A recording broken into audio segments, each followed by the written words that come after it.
a new elimination. And Brew, this one breaks my heart. The Jacksonville Jaguars have been eliminated. I mean, again, they were facing elimination.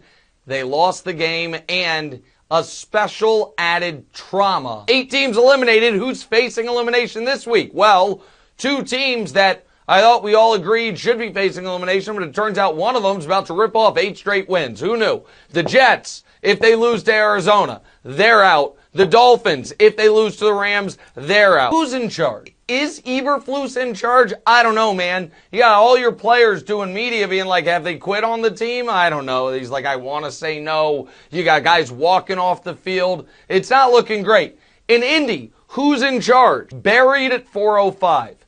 So all these teams, except for Tampa, play on the West Coast or Mountain Time Zone, and because of that, they very often are playing opposite the America's Game of the Week or the huge game on CBS at 425. Sneaky impressive. I like both of these teams. And imagine, by the way, sidebar, how impressive your team must be if you easily dispatched of both of them earlier in the year. But that's neither here nor there.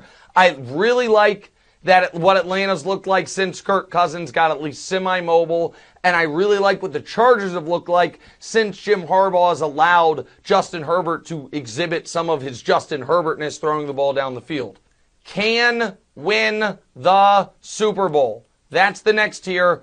Either of these teams can win the Super Bowl. A couple years ago, we saw these teams play each other in the Super Bowl. When healthy, they have 2 of the 5 best offenses in football. They're right beneath in the tiers teams that can't win the Super Bowl. None of these teams are going to miss the playoffs, but none of them can win the Super Bowl. They're all going to be in the playoffs, have great seasons, and then lose before you get to the Super Bowl. Depends on the day. Both of these teams, kind of the 2 best teams in the NFC the last couple years, this season, if you snapshotted their worst game, or maybe even their worst 2 games, crowned too early? Question mark?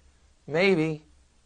2 young quarterbacks, second year full-time as a starter. The people on this show picked either or both of them to make the Super Bowl. They have both dealt with injuries, and they have both found their way to 6-3. I have been oddly impressed by them as a team with a fatal flaw. So we know what the Ravens' fatal flaw is. I'm not even going to talk about Lamar's playoff performances. It's just that their defense appears to, no matter how much time in the film room they spend watching old Ravens defenses that used to be good to get their daily boost of culture, they fully bought in. I think Dan Campbell should be the runaway favorite right now for Coach of the Year. Everything about the culture he has brought to Detroit, his team, his quarterback, both sides of the ball have 100% fully bought in. A team that is simultaneously not scary, might go undefeated. It's a very odd circumstance we find with the 2-time defending Super Bowl champs.